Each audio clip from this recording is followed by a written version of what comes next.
கர்த்தர் உங்க மேல வச்சிருக்க கர்சனை நீங்க ஜெபிக்கிற ஒரு ஜெபம் அதெல்லாம் கேட்டுனா கடவுள் என்ன வந்து உங்களுக்கு ஒரு ஆளா உங்களுக்கு நான் வந்து சேவை செய்யற மாதிரி கர்த்தர் என்ன அங்கதான் அமைச்சிருக்காரு. ஸோ நீங்க என்னன்னா தைரியமா இருக்கணும், சந்தோஷமா இருக்கணும், உற்சாகத்தோட இருக்கணும். ஏன்னா உங்களுக்காக ஒரு ஆள் வந்து மாசம் மாசம் வந்து வேற எல்லாம் போனோம், உழைக்கணும், சம்பாதிக்கணும், பேங்க்ல பணம் போடணும், ஏடிஎம் மிஷின் இது பண்ணணும், சேர்த்து வைக்கணும், புருஷன்கிட்ட கை ஏங்கணும், இல்லைன்னா அவங்க போயிட்டு அவங்களோட கையை கேட்டு கேட்கணும், இல்ல பல பல இடத்துல போய் வேலை பார்க்கணும். ஆனா உங்களுக்கோ என்ன யார் அனுப்புறாரு? மளிகை சாமான் மாசம் மாசம் கர்த்தர். ஏன்னா கர்த்தரோட பிள்ளைங்க நீங்க. அவர் உங்களை மேல வந்து அவ்வளோ ஆசையா இருக்காரு. இத்தனை மாசம் வந்து என்ன உட்கார முடியாது. நான் இப்ப என் மளிகை சாமான் வாங்குறோம் உங்களுக்கு அனுப்பிச்சிடணும். ஆமாங்க. ஏன்னா வந்து இது வந்து எப்படின்னா இவங்க ஏதோ ஒரு பணம் ஆசைப்படுறாங்க அப்படி கிடையாது. இது மாசம் மாசம் உங்களுக்குன்னு உங்க இந்த 30 பேருக்கு உங்க பேரை வச்சு உங்களுக்கு லிஸ்ட் போட்டு இதுக்காக நான் பசங்க எல்லாம் அவங்க ஓடி வந்து எல்லாமே கரெக்டா இருக்கா, உங்களுக்கு மாசம் மாசம் கிடைக்குதா, பால் என்ன பால் எப்படி இருக்காங்க, நல்லா இருக்காங்களா, அவங்களை பத்தி விசாரிச்சுட்டு எப்படி இருக்காங்க செக் பண்றதெல்லாம் வந்து சும்மா நம்மளுக்கு அந்த அன்பு வந்துடாது. யாருனால இல்ல இதனால பண்றதால வந்து எனக்கு எதுவுமே கிடைக்க போறது கிடையாது. இப்ப நான் வந்து தேர்தல் எடுக்க போறேன், இதெல்லாம் பண்றதுனால எனக்கு நீங்க ஓட்டு போட்ட ஒரு ஆள் ஆக போறீங்க, இல்ல அது மூலியமா எனக்கு ஏதாவது வேலை செஞ்சு கொடுக்க போறீங்க, எதுவுமே கிடையாது. இதனால வந்து எதுவுமே நம்ம எதிர்பார்க்காம ஓடி வந்து சேரணும்னா அதுக்கு முழுக்க முழுக்க நீங்க வந்து உங்க ஜெபம் தான். உங்க ஜெபம் கேட்கப்பட்டிருக்கு. நான் இல்லைன்னா கூட யாராவது ஒரு ஆளை கர்த்தர் உங்களுக்கு தான் அனுப்புவாரு. இந்த ஆள் முக்கியம் கிடையாது. இன்னைக்கு நான் இங்க நிற்பேன், எனக்கு சப்போஸ் முடியலன்னா இன்னொரு ஆள் வந்து நிற்பாங்க. ஆனா நீங்க என்னைக்கும் பட்டினியா இருக்க மாட்டீங்க. நீங்க என்னைக்கும் யாரும் வேற யாரோட கையும் நீங்க ஏற்க வேண்டிய அவசியமே கிடையாது. நீங்க போய் உங்களோட வேற ஏதாவது ஒரு ஆளு இல்ல நீங்க போய் உழைக்கணும், இந்த வயசுல நீங்க போய் கையேற்கணும், நீங்க இவங்களை கேட்கணும் அவங்களை கேட்கணும் அவசியமே கிடையாது.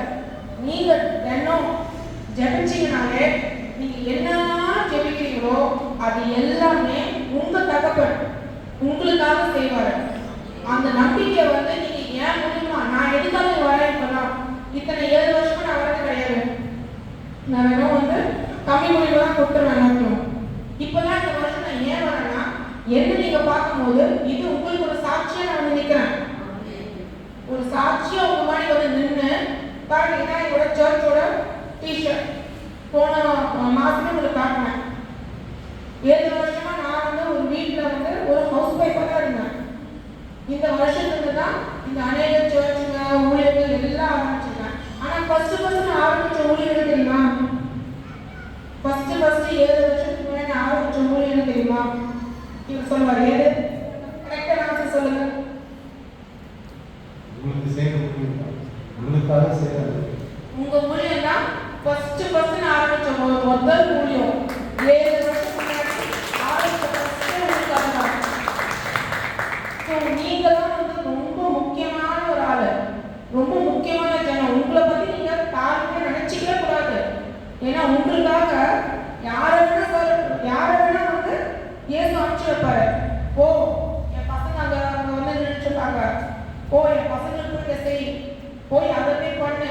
நீங்க ஜெபக்குறிப்பு வைக்க ஆளுங்க வந்து இயேசு அனுப்பிச்சுட்டே இருப்பாரு. அந்த மாதிரி நான் வந்து 10ல் ஒரு ஆள் தான். அநேக ஆளுங்க வருவாங்க, அநேக பேர் வந்து உங்களுக்கு செய்வாங்க. ஏன்னா நீங்க வந்து அவரோட பிள்ளைங்க. ஸோ என்னைக்குமே நீங்க வந்து சாடாவோ எந்த ஒரு கஷ்டத்தோடையோ இல்லை என்ன நம்மளுக்கு இது நடக்குமா நடக்காதா அப்படின்னு நினைக்கவே தேவை கிடையாது. ஏன்னா எத்தனையோ பேர் காசு இல்லாம இதே மளிகை சாமான் வாங்க முடியாம கடனோட போய் ஒரு வேலை சோறு கஷ்டப்பட்டு இருக்கும் போது உங்களை ஒரு ஆளை தேர்ந்தெடுத்து கர்த்தர் உங்களுக்கு என் மூலியமா வந்து செய்யணும்னு நினைக்கிறார் பார்த்தீங்களா? அதுதான் வந்து உங்க ஜெபம் குறிப்பு. அதுதான் உங்க ஜெபம். அதுதான் வந்து அவர் கேட்கிறாரு. ஸோ எதுக்குமே நீங்க வந்து ப்ளீஸ் நினைக்காதீங்க மாசம் நான் வருவேன். ஏன் மாசம் வருவேன்? உங்களை பார்த்து உங்களை உற்சாகப்படுத்துறதுக்கு, உங்ககிட்ட சொல்றதுக்கு இந்த மாதிரி நிறைய ஆளுங்க வருவாங்க. இன்னைக்கு நான் வரேன், இன்னும் கொஞ்சம் வருஷம் கழிச்சு 3 பசங்க வந்துருப்பாங்க, நிறைய பேர் வந்துகிட்டே இருப்பாங்க. ஏன்னா உங்க ஜெபத்துக்கு அவ்வளவு வலிமை உண்டு. உங்க ஜெபத்தை கர்த்தர் கேட்கிறாரு. நீங்க சாதாரணப்பட்ட ஆளு கிடையாது, நீங்க ஒதுக்கப்பட்ட ஆளு கிடையாது. நீங்க கர்த்தருக்கு பிரியமானவங்க.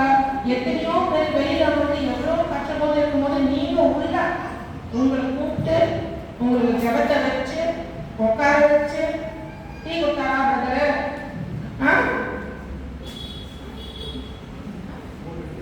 போட்டுட்டு கரெக்டா டீ கொடுத்து உட்கார வச்சு ஜெபம் கொடுத்து உங்களை உற்சாகப்படுத்தி என்ன பண்றோம்? அதுக்கப்புறம் மளிகை சாமானும் கொடுத்து அனுப்புறோம். அப்ப யோசிச்சு பாருங்க, அவங்க இதெல்லாம் கொடுத்து நம்ம என்ன எதிர்பார்க்கிறோம்? ஒன்றும் கிடையாது. அப்போ யோசிச்சு பாருங்க, எதனால இதெல்லாம் கர்த்தர் எங்களை அனுப்புறாரு, நாங்க வரோம். யாரால கர்த்தர் வந்து அனுப்புறாரு? யார் எங்க மனசுக்குள்ள பேசுறா? உங்க ஜெப குறிப்பினால்தான் அங்க பேசி எங்களை தானே அனுப்புறாரு. ஸோ நீங்க வந்து கர்த்தருக்கு துதி கொடுத்துக்கிட்டே இருங்க, ஜெபிச்சுக்கிட்டே இருங்க. நீங்க எதுக்காகவும் நீங்க வருத்தப்பட தேவையில்லை, எதுக்காகவும் எந்த மனுஷனையும் நீங்க நம்ப தேவை கிடையாது. நீங்க கர்த்தரை நம்புங்க, அவர் உங்களுக்கு அநேக காரியத்தை நல்லபடியா செஞ்சு வைப்பாரு.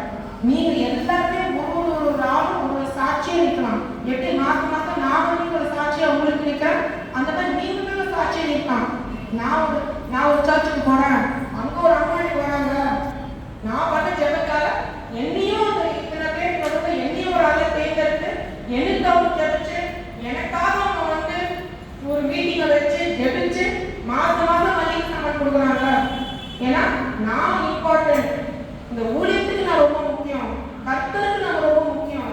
நான் சாதாரணவள கிடையாது, நான் ரொம்ப விலை உயர்ந்த பொருள். நான் கர்த்தர் கண்ட அதனால எனக்கு ஏற்கப்பட்ட ஆள உதவி அனுப்புவாரு.